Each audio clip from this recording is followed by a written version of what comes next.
Assalamualaikum. English is a so important language for our life. Whatever you are, like you are a student, you are professional, or you are a businessman, if you can speak English very fluently, trust me, your life will be changed. Lots of things can be changed if you can speak in English. Yes, it can be possible by from anywhere you can learn spoken English, but you have to find out the right path, the right way. YouTube channel is the most valuable and most easiest way to learn anything. I cannot say this is my channel is the best channel, but you can learn from any YouTube channel. Those channels have a total course like lesson 1 or from beginning to end. So these kinds of channel you can learn spoken English. So I think one of the my channel of this out of this channel, then you can learn spoken English from my channel, because my channel have starting to end lessons. I will try to give you every week, and the most things here, the description channel, you can find out my all previous lesson. So any lesson if you want to learn, just go to my description channel, description below, and then click this name of the lesson, which lesson you want to see. You can see and you can learn something. Yes, it's me, Rabiul Karim Rubel, human potential trainer and English trainer. Today the fantastic lesson we are going to learn. So these lessons, how you spoken English of the previous story, like yesterday, before yesterday, 2 months ago, 3 months ago, how you describe this situation. So okay, so let's go to our lesson. So from the beginning of lessons, it's welcome to my spoken English club, and I would like to request, please don't skip the video. The end of video, you can watch this video, you can learn something from my video. So go to channel, go to my lesson. So this lesson actually আজকে আমরা যেটা শিখবো সেটা হচ্ছে যে অতীতকালের কথা বলার সহজ উপায়। আপনি কিভাবে অতীতকালে সহজে কথা বলতে পারবেন, আজকে আমরা লেসনের মাধ্যমে আমরা সেটা শিখবো। সো অতীতকালে কথা বলতে গেলে আমরা যে প্যাটার্নটা আমরা ইউজ করব সেটা হচ্ছে ভার্ব এবং মেইন ভার্বের সেকেন্ড ফর্ম। মেইন ভার্বের সেকেন্ড ফর্ম বলতে কি বোঝানো হচ্ছে, সেটা হচ্ছে যেমন ডু, ডিড, ডান। ডু হচ্ছে মেইন ভার্ব, ডু হচ্ছে আমাদের মেইন ভার্ব, ডিডটা হচ্ছে আমাদের সেকেন্ড ফর্ম বলা হয়, আর ডানটা হচ্ছে আমাদের থার্ড ফর্ম বলা হয় বা পাস্ট পার্টিসিপল ফর্ম বলা হয়।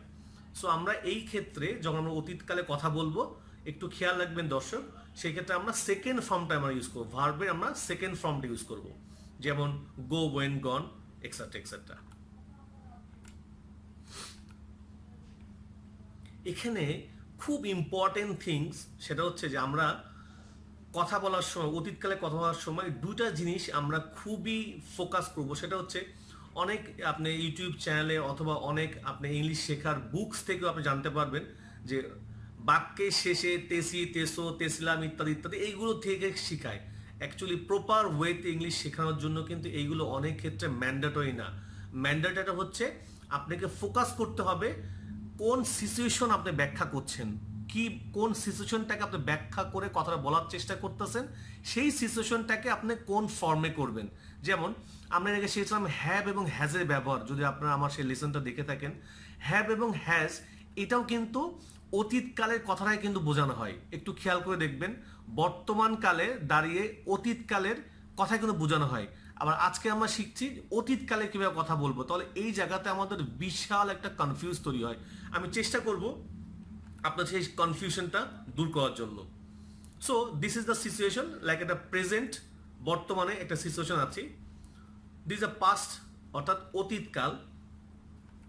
এখন কথা হচ্ছে আমরা একটা কথা বললাম, সেই কথাটাকে যেমন বর্তমান কালে দাঁড়িয়ে আমি যদি একটু অতীতের কথা বলি সেটাও কিন্তু অতীতকাল হচ্ছে, আবার অতীতকালে কথা বলতে গেলেও সেটা অতীতকাল হচ্ছে। তাহলে এখানে আমরা ক্লাসিফাই করব কিভাবে, যে আমরা কোন কথাটাকে কোন ফর্মে করব। এক্সাম্পল, খুব খেয়াল করবেন সুন্দরভাবে, কারণ এই জায়গাটা আমরা মেজরিটি আমরা এখানে ভুল করি। যেমন আমরা হ্যাভ আর হ্যাজের ব্যবহারে যখন আমরা শিখেছিলাম তখন আমরা বলেছিলাম বর্তমান কালে দাঁড়িয়ে কিছুক্ষণ আগে একটি কাজ সম্পাদন হয়েছে, কিছুক্ষণ আগে, মাইন্ড ইট, অথবা অভ্যাসগত কোনো একটা ব্যাপার যদি বুঝায় যার ইফেক্ট বর্তমানেও কিছুটা রয়ে যায়।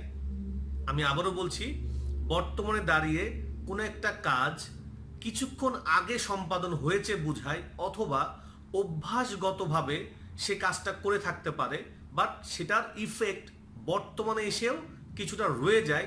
এই টাইপের সিচুয়েশনগুলোকে আমরা হ্যাভ এবং হ্যাজ দিয়ে বলার চেষ্টা করব। যেমন এখানে একটা জিনিস খেয়াল করুন, এটা যদি আমার প্রেজেন্ট ফর্ম হয়, আমরা কিছু কথা বলার চেষ্টা করেছি যেটা বর্তমান থেকে দাঁড়িয়ে কিছুক্ষণ আগে আমরা কথা বলেছি বা কাজ করেছি, যেটা কিছুক্ষণ আগে বোঝায়, কিছুক্ষণ আগে। এটা একটু খেয়াল রাখবেন, বর্তমান থেকে কিছুক্ষণ আগে, যার ইফেক্টটা বর্তমানেও ইফেক্ট করে, যে কাজের ইফেক্টটা। আমরা উদাহরণ যখন আসবো আমরা আরো ক্লিয়ার করার চেষ্টা করব। অতীতকাল হচ্ছে আমরা অতীতের কোনো একটা কাজ কমপ্লিটলি শেষ হয়ে গেছে, অতীতকালে শুরু হয়েছে এবং অতীতকালে সেটা শেষ হয়ে গেছে কমপ্লিটলি, ঠিক আছে? অতীতকাল যেটা কিছুক্ষণ আগ বোঝায় না এবং বেশ কিছু কিছু দিন হতে পারে, সময় হতে পারে, ঘন্টা হতে পারে, বছর হতে পারে, মাস হতে পারে, বাট সেটা তার ইফেক্টটা বর্তমানে নেই। এই জাতীয় কথা বলার সময় আমরা অতীতকালের ফর্মটাকে আমরা ইউজ করব। এই ক্লাসিফিকেশনটা আপনি যেহেতু খেয়াল রাখবেন, আমি এক্সাম্পলে আসছি, আপনাদের আরো ক্লিয়ার হবে। তো দ্যাট ইজ অতীতকাল। অ্যান্ড ভবিষ্যৎকালটা আমরা এখন মতো আমরা লেসনে আসি নাই। তারপর আমি বলছি যে আগামীতে আমরা যে কাজগুলো করব, এখন যেটা আমরা করি নাই, যে কাজটা এখনো সম্পাদন হয়নি, আমরা প্ল্যানিং করছি বা আমরা কথা বলছি আগামীতে করব, সেই জিনিসটাকে আমরা ভবিষ্যৎকালের ফর্ম দিয়ে আমরা করব। তো আশা করি এই জিনিসটা আপনারা একটু হলেও ক্লিয়ার হতে পেরেছেন। এখন আমরা যদি একটা এক্সাম্পল দেখি, অতীতকালে কিছু এক্সাম্পল এবং হ্যাভ এবং হ্যাজের ব্যবহারটা তো একটু আপনাদের আরো ক্লিয়ার হয়ে যাবে। যেমন দেখুন, অতীতকালে আমরা একই কথা কিভাবে বলতে পারি, আমি খেলেছিলাম। যদি এটাকে আমরা হ্যাভ হ্যাজ দিয়ে আমরা বুঝাতাম, আমি বলতাম আমি খেলেছি। অর্থাৎ আমি খেলেছি এই কথাটা কিন্তু বাংলা যদি বলি, বললে কিন্তু বোঝানো হচ্ছে যে আমি কিছুক্ষণ আগে কাজটা শেষ করেছি, অর্থাৎ খেলাটা আমি কিছুক্ষণ আগে খেলেছি, বাট আমি খেলেছিলাম যদি হয়, সেক্ষেত্রে কি হচ্ছে, এই কথাটার মিনিংটাই হচ্ছে যে আমি একদিন আগে, দুদিন আগে, 5 দিন, 5 বছর, 10 বছর আগে আমি কাজটা করেছিলাম, অর্থাৎ অনেক আগে আমি কাজটা করেছি। যদি এখানে মেনশন করা নাই, বাট এখানে স্পষ্ট বলা হচ্ছে আমি খেলেছিলাম, অনেক আগে আমি খেলেছিলাম, আমি খেলেছি, মানে আমি কিছুক্ষণ আগে আমি খেলেছি, এটা ঠিক আছে? সো এই যে ডিফারেন্সটা, এটা যদি আপনারা বাংলা ভাষায় বুঝতে পারেন, I am damn sure there is no problem at all how to use the past ফর্মের কথাগুলো আপনি কিভাবে বলবেন। সেকেন্ড, আমি ভাত খেয়েছিলাম, আমি ভাত খেয়েছি, আমি ভাত খেয়েছি না, মানে সিচুয়েশন এরকম যে আপনাকে কেউ অফার করছে যে আপনি ডিনার করবেন বা লাঞ্চ করবেন, আপনি যে বলেন যে না, I have finished my lunch, তাহলে বোঝাচ্ছে আপনি লাঞ্চ করেছেন, আপনার পেটটা ভর্তি আছে, সুতরাং আপনি এখন খেতে চাচ্ছেন না। তার মানে আপনি কিছুক্ষণ আগে কাজটা করেছেন, যার ইফেক্ট এখনো আপনার পেটটা ভর্তি আছে, দ্যাটস ওয়াই আপনি খেতে চাচ্ছেন না। আর যদি বলা হয় যে আপনি ডিনার করবেন বা লাঞ্চ করবেন, আপনি যদি বলেন I ate my dinner or I ate rice, আমি ভাত খেয়েছিলাম, তার মানে আমি অনেক আগে খেয়েছিলাম, 10 ঘন্টা আগে খেয়েছিলাম, 2 দিন আগে খেয়েছিলাম, সুতরাং এখন আমার সেই ইফেক্টটা কিন্তু নেই, অর্থাৎ এখন আমার পেট ভর্তিটা নেই। সো এই যে ক্লাসিফিকেশনটা একটু কাইন্ডলি খেয়াল রাখবেন। আমি সেখানে গিয়েছিলাম, আমি সেখানে গিয়েছি, ডিফারেন্সটা হচ্ছে এরকম, আমি সেখানে গিয়েছিলাম, আমি সেখানে গিয়েছি। আমি কাজটি শেষ করেছিলাম, আমি কাজটি শেষ করেছিলাম, অনেক আগে কাজটি সম্পাদন হয়ে গেছে, আমি কাজটি শেষ করেছি, রিসেন্টলি আমি কাজটি শেষ করেছি। সো আমার মনে হয় যে আমার যতটুকু পসিবল আমার এক্সপিরিয়েন্স থেকে আমি আপনাকে বোঝানোর চেষ্টা করেছি। সো কথা বলার সময় আমরা দুইটা ভাবে কথা বলতে পারি, একটা হচ্ছে হ্যাঁ বোধক কথা, একটা না বোধক কথা।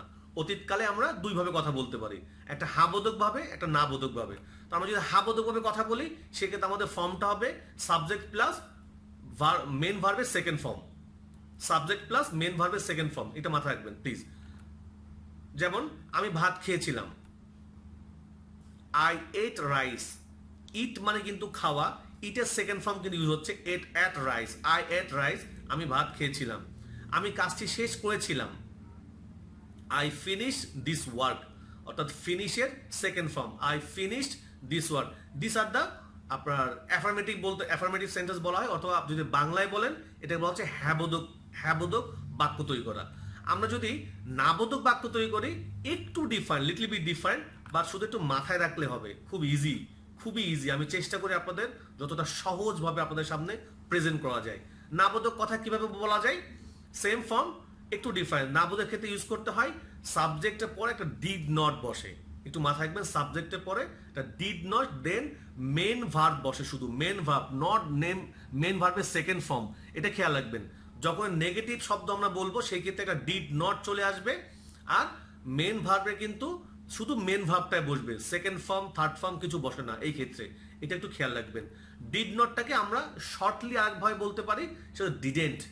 ডিড নটটাকে আমরা ডিড নট বলতে পারি, অথবা আমরা ডিডেন্ট ইউজ করতে পারি, সেম থিংস। ওকে, সো নেগেটিভ শব্দ আমরা কিভাবে তৈরি করব, যেমন আমি ভাত খাই নাই, কি হবে, আই ডিডেন্ট ইট রাইস। দেখেন এখানে ইট হয়ে গেছে, অর্থাৎ মেন ভার্বটা শুধু বসছে, সেকেন্ড ফর্ম কিন্তু বসে নাই। So I didn't eat rice, আমি ভাত খাই নাই। আমি কাজটি শেষ করেছিলাম না, অর্থাৎ জিজ্ঞাসা করছে আপনি কাজটি শেষ করেছেন, না আমি কাজটা শেষ করেছিলাম না। সো নেগেটিভ শব্দ, so I didn't finish this work, so আমরা হ্যাবোধক শব্দ শিখলাম, অ্যাজ ওয়েল এজ আমরা কিন্তু নাবোধক শব্দ শিখলাম। অতীতকালে কিভাবে কথা বলা যায়, আর একটা ইম্পর্টেন্ট টিপ, সেটা হচ্ছে অতীতকালের জন্য যদি এরকম ফর্ম নাও থাকে, কিন্তু যদি স্পেসিফিক করে দেওয়া হয়, ইয়েস্টারডে, বিফোর ইয়েস্টারডে, 1 weeks এগো, 1 month এগো, 1 years এগো, অর্থাৎ মেনশন করে দেওয়া হয় পূর্বের কোনো দিন, সময়, মাস, তারিখ, সেক্ষেত্রে চোখ বন্ধ করে আমরা এই ফর্মটা করতে পারি, অর্থাৎ সাবজেক্ট প্লাস মেন ভার্বের সেকেন্ড ফর্ম, যদি পজিটিভ কথা হয়, হ্যাঁ বোধক কথা হয়। আর যদি না বোধক কথা হয় সেক্ষেত্রে subject plus didn't plus main verb. Okay, এই টিপসটা মাথায় রাখলে আমি আশা করব অতীতকালের কোনো একটা ঘটনা, যে কোনো ঘটনা আপনাদের ডিসক্রাইব করতে কোনো প্রবলেম হবে না।